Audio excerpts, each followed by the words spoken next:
दुनिया भर की निगाह इस वक्त तेहरान पर है। और क्यों? क्योंकि 4 जुलाई से 9 जुलाई के बीच मरहूम सुप्रीम लीडर आयतुल्लाह खामेनी को सुपुर्द खाक किया जाएगा, उनका अंतिम संस्कार होगा। और इस आखिरी यात्रा पर निगाह CIA और मोसाद की भी है। और उसी बात के मद्देनजर ईरान ने सख्त अल्फाज में अमेरिका और इस्राएल को चेतावनी दी है कि कोई भी हिमाकत करने की गुस्ताखी मत करना। हम जानते हैं तुम्हारे दिमाग में क्या चल रहा है, क्योंकि ये वो दौर होगा, ये वो मौका होगा 6 दिन का, जब मुज्तबा खामेनी, जो अमेरिका और इस्राएल के दुश्मन नंबर 1 हैं, टारगेट नंबर 1 हैं, वो पब्लिकली सामने आएंगे। ईरान और इराक की जनता सड़कों पर होगी। यह वो दौर होगा जब दुनिया भर के नेता यहां मौजूद होंगे। और मैं आपको बतलाना चाहता हूं कि भारत की तरफ से प्रधानमंत्री नरेंद्र मोदी या विदेश मंत्री एस जयशंकर नहीं जा रहे हैं। भारत की तरफ से बिहार के गवर्नर लेफ्टिनेंट जनरल सैयद अता हसनैन और हमारे विदेश राज्य मंत्री जा रहे हैं। जहां तक पाकिस्तान की बात है, पाकिस्तान की नुमाइंदगी उनके प्रधानमंत्री शहबाज शरीफ कर रहे हैं। मगर जैसे मैंने बताया दोस्तों, प्रेस टेलीविजन ने बाकायदा यह मोन्टाज बनाया है उस मौके को लेकर। 4 से 9 जुलाई यह वो दौर होगा जब दुनिया भर की निगाहें तेहरान पर होंगी, जब दुनिया के सभी लोग तेहरान की आवाम को देख रहे होंगे, जो आखिरी विदाई कर रहे होंगे आयतुल्लाह खामेनी की। मगर जैसे मैंने बताया, ईरान की एजेंसीज निगाह रखेंगी मोसाद या CIA की किसी गुस्ताखी पर।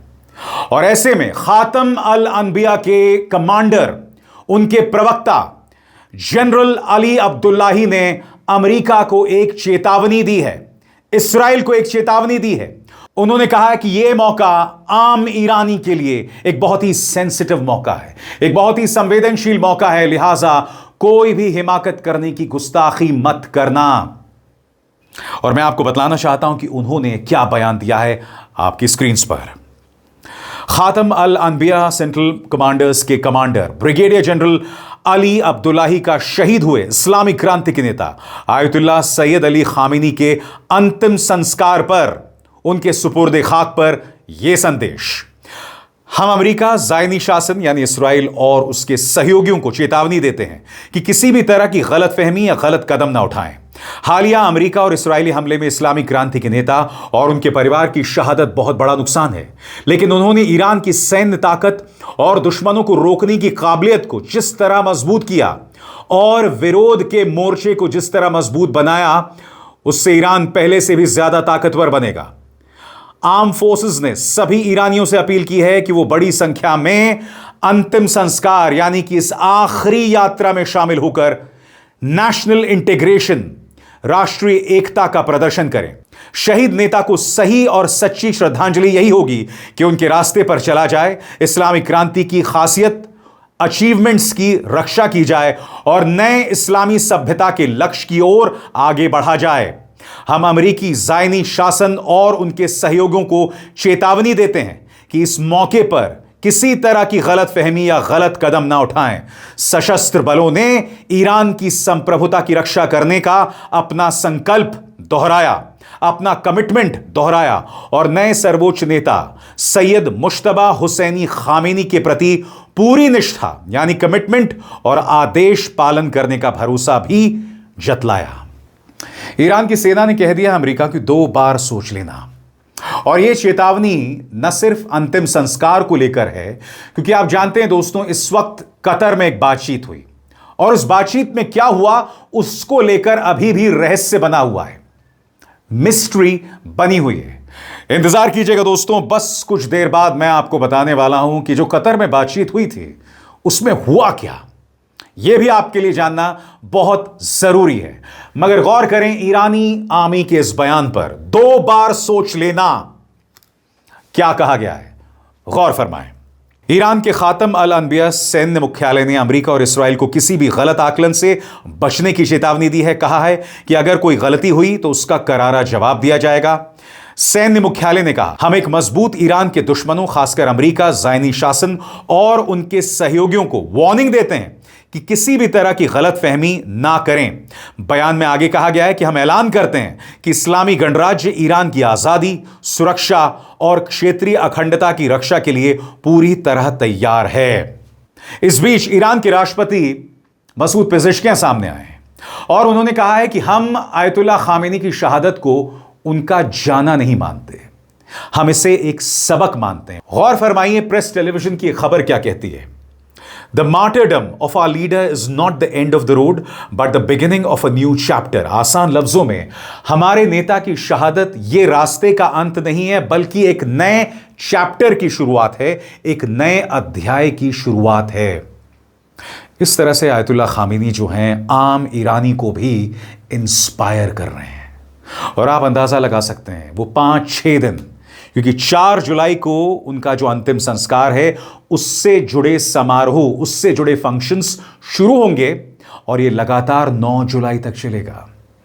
और आप अंदाजा लगा सकते हैं कि इसका क्या असर पड़ने वाला है, किस तरह से इस्लामी दुनिया की तमाम आवाम ईरान के साथ हो जाएगी। अमेरिका और इस्राएल इसीलिए डरा हुआ है। अमेरिका और इस्राएल नहीं चाहता कि सार्वजनिक तौर पर पब्लिकली इसका कोई प्रदर्शन या मुजाहिरा हो, किसी तरह का कोई पब्लिक डिस्प्ले हो, क्योंकि ये तस्वीरें अल जजीरा, CNN, प्रेस टेलीविजन के जरिए दुनिया भर में जाने वाली हैं और एक बार फिर ब्रांड अमेरिका, ब्रांड इस्राएल जो है उससे नुकसान पहुंचेगा। और इसीलिए ईरान पुरजोर तैयारी कर रहा है, पूरी तरह से उसके एजेंसीज की चौकस निगाहें यहां पर बनी हुई हैं।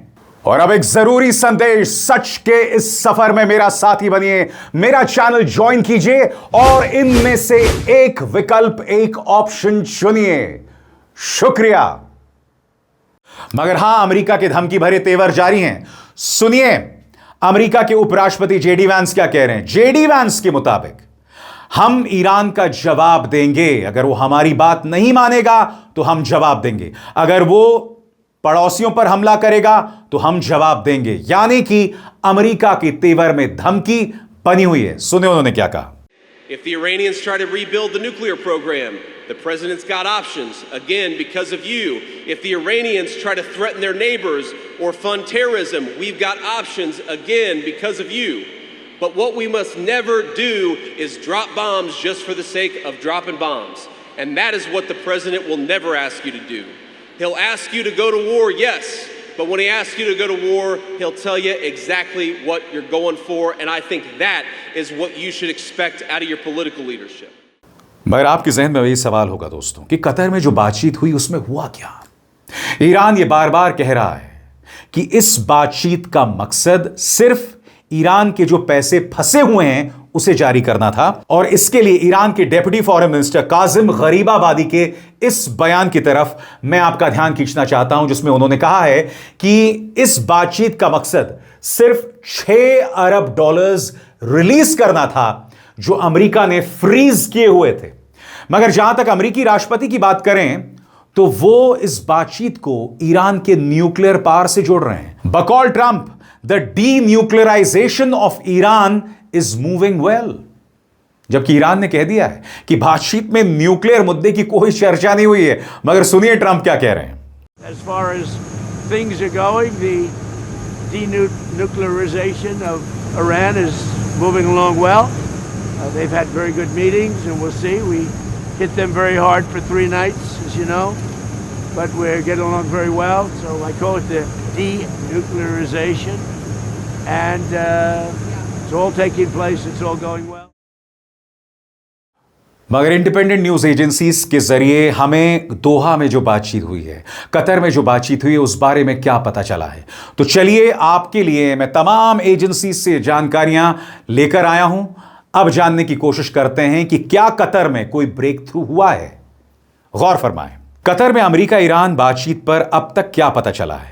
जैसा कि हम बता रहे हैं, कतर और पाकिस्तान की मीडिएशन में दोहा में अमेरिका और ईरान के साथ अलग अलग बैठकें पूरी हो गई। अब तक जो अहम बातें सामने आई हैं, ये इनडायरेक्ट बातचीत हॉर्मुज स्ट्रेट में जहाजों की आवाजाही को लेकर, कंट्रोवर्सी और पिछले दिनों में अमेरिका ईरान के बीच हुए जवाबी सैन्य हमलों के बाद हुई, यानी कि दोनों देशों के बीच टकराव होता है और उसके बाद ही बातचीत होती है। आगे अमेरिका की ओर से मिडिल ईस्ट मामलों के दूत स्टीव विटकॉफ और ट्रंप के दामाद जेरेड कुशनर मौजूद थे, लेकिन ईरान की तरफ से विदेश मंत्री अब्बास अरागची और संसद अध्यक्ष मोहम्मद बाकर गालिबाफ शामिल नहीं हुए। इन दोनों बड़े नेताओं का शामिल ना होना, यानी अब्बास अरागची और गालिबाफ का शामिल ना होना, इससे पता चलता है कि ईरान ने कहीं ना कहीं इस बातचीत के लेवल को डिग्रेड कर दिया था, कम कर दिया था। आगे उनकी जगह ईरान के उप विदेश मंत्री कासिम गरीबाबादी, जो देश की टेक्निकल बातचीत टीम का लीडरशिप कर रहे हैं, वो इस बैठक में शुमार हुए। अमेरिकन उपराष्ट्रपति जेडी वांस ने कहा, बातचीत में हॉर्मुज स्ट्रेट का मुद्दा उठा। वहीं जानकार सूत्रों के मुताबिक ईरान का परमाणु कार्यक्रम, उसके जमा हुए फंड और लेबनान का संघर्ष भी चर्चा का हिस्सा रहे। गरीबाबादी ने ईरानी मीडिया को बताया कि 2 बैठकें हुई। पहली बैठक में अमेरिका द्वारा अपने वादों के उल्लंघन पर बात हुई। दोनों साइड्स ने विवाद सुलझाने के लिए एक सीधा संपर्क चैनल बनाने पर सहमति जतलाई। यह खबर बहुत अहम है दोस्तों। अगर वाकई एक सीधा चैनल बन जाता है अमेरिका और ईरान के बीच, इसके मायने क्या होंगे? इसके मायने ये होंगे कि कल को कोई हमला होता है तो मीडिएटर्स को आने की जरूरत नहीं है। मैं आपको बतलाना चाहता हूं दोस्तों, इसी तरह से भारत और पाकिस्तान के बीच में डीजीएमओस की बातचीत होती है, डायरेक्टर जनरल्स मिलिट्री ऑपरेशंस की बातचीत होती है। जब भी कोई टकराव होता है, डीजीएमओस के बीच में सीधा संपर्क हो जाता है। हालांकि भारत और पाकिस्तान में बातचीत के लिए हमें तीसरे पक्ष की जरूरत नहीं है। पाकिस्तान पुरजोर कोशिश कर रहा है इसका इंटरनेशनलाइजेशन, इसका अंतर्राष्ट्रीयकरण करने को लेकर, मगर भारत ने अब तक इसे टाल दिया है। ऐसा संभव नहीं है। जितने भी मुद्दे हैं दोनों देशों के बीच हैं, मगर अमेरिका और ईरान में मुद्दा थोड़ा पेचीदा है। आगे दूसरी बैठक में ईरान के 6 अरब डॉलर के जमे हुए फंड को जारी करने पर चर्चा हुई। कतर में बातचीत में पॉजिटिव तरक्की होने की बात कही और बताया कि अगली बैठक ईरान के पूर्व सर्वोच्च नेता अली खामेनी के अंतिम संस्कार के बाद होगी, जिनकी युद्ध के पहले दिन अमेरिका इस्राएल के हमले में मौत हो गई थी। अब सबकी निगाह 4 से 9 जुलाई के बीच में है, जहां अंतिम संस्कार होना है। मगर, और यह बहुत बड़ा मगर है, मैंने अभी कुछ देर पहले आपको बताया कि खातम अल अनबिया ने, ईरानी आर्मी ने वार्निंग दी है अमेरिका और इस्राएल को कि इस अंतिम संस्कार के दौरान कोई भी हिमाकत मत करना, वरना अच्छा नहीं होगा। अब आप समझिए दोस्तों, अगर इन 6 दिनों में कोई भी घटना हो जाती है तो जाहिर सी बात है बातचीत खत्म हो जाएगी, और न सिर्फ बातचीत बल्कि पूरा इलाका एक ऐसे तूफान में घिर जाएगा जिसे शब्दों में बयां नहीं किया जा सकता। और मेरी निगाह लगातार इस पर बनी रहेगी, ये मेरा वादा है। अब निसार शर्मा को दीजिए इजाजत। नमस्कार।